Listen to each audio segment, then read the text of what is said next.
The good thing about being a new YouTube channel is that I'm not monetized yet, so I can have some not safe for work topics without consequences. Mohahaha. Today I effed up. I introduced my boyfriend to Minecraft. Background: I have a long-term partner and a boyfriend of over a year. My partner is on the asexual spectrum.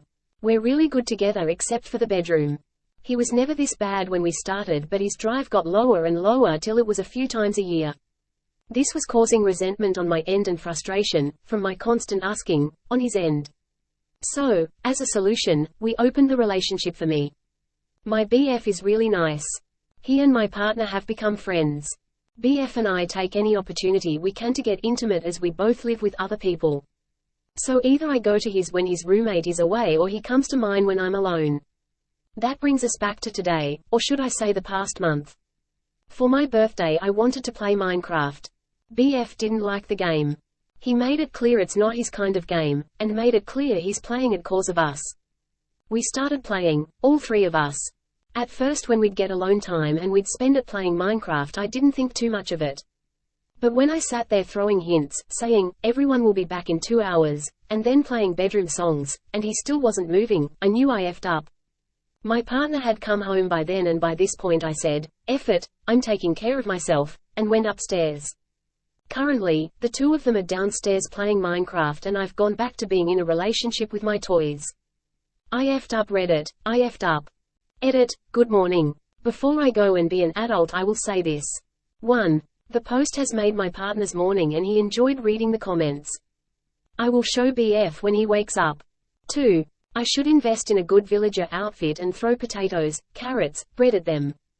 Joking aside, they both said what some of you said, to be direct. Love. Now. 3. My partner asked if I need a third guy.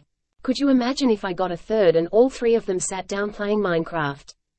I should just join a monastery. Partner just said I should build it on Minecraft. 4. They are awesome, amazing men and I am so lucky to have them in my life. This whole weird thing only works because of how respectful and supportive they are of each other. Today I effed up by becoming heavily invested in a furry fandom. Obligatory. This wasn't today, it was about 2 months ago. When I was a kid I used to read a lot of books, but over time I stopped. Not sure why, just lost interest in reading.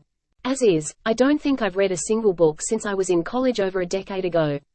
So the other day I'm browsing Reddit as one does, and a story catches my attention. I read the first chapter, and holy crap, I'm hooked. I can't put this down. For the next couple months I'm reading in the shower, I'm reading while I make dinner, I'm reading it on break at work, every minute of spare time is going into seeing what happens next. The story's cool. It's like Michael Bay's Transformers meets the Warcraft series, but it takes place in space. There are dragons and wizards in it, and a bunch of different alien species. There's a giant guy made out of rocks, there are little mushroom-looking creatures, there's a race of terrifying pterodactyl-looking things, bug creatures like the aliens from Starship Troopers, and the main plot is between humans and these Draenei-type things that toward the middle of the story, end up being humanity's greatest ally against the dragons. There's a whole war between the Rockmen and the dragons, there's a conflict between humanity and a planet full of Cthulhu-type elder gods, there are spy missions, romance, secret wars. About a third of the story is in ship's log style writing. The whole thing is a blast to read. It gets pretty crazy and there are a couple of M.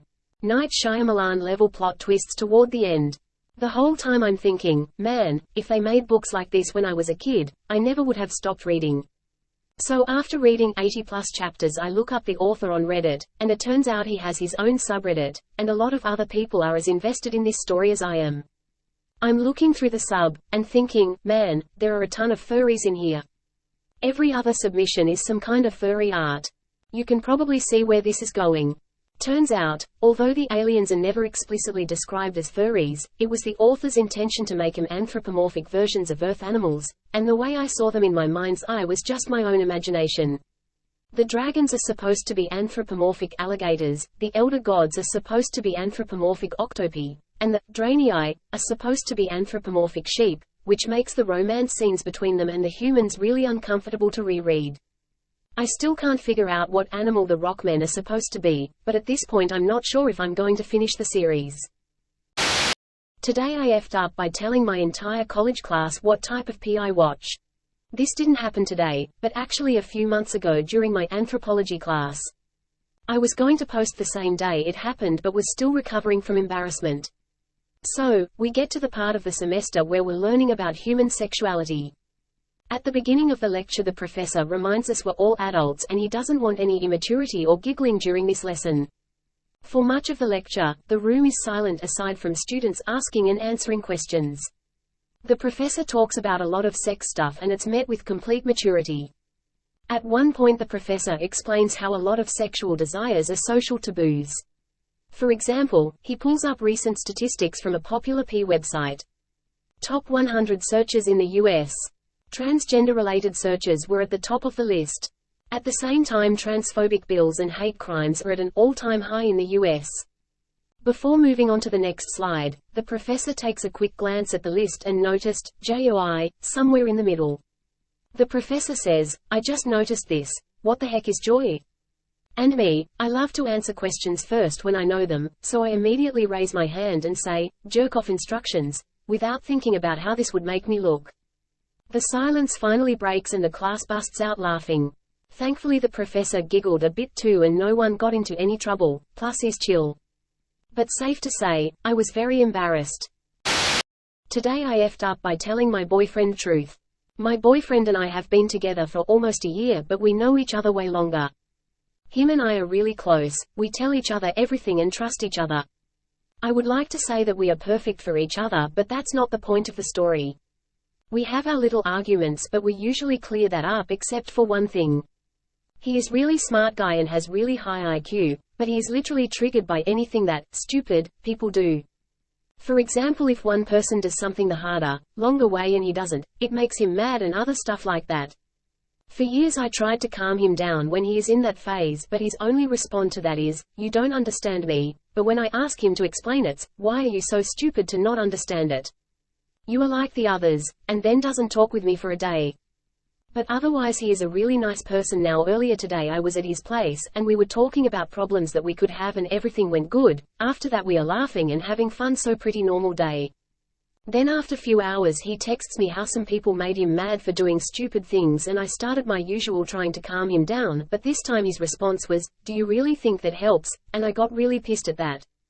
So I said to him that he shouldn't look down on other people because they are stupid, not everybody can be like him and he should deal with it.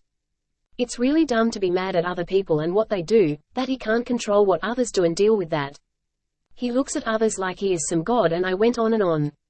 To be honest, I didn't feel bad for what I said because it is truth. He looks at people like they are all nothing, which annoys me so much.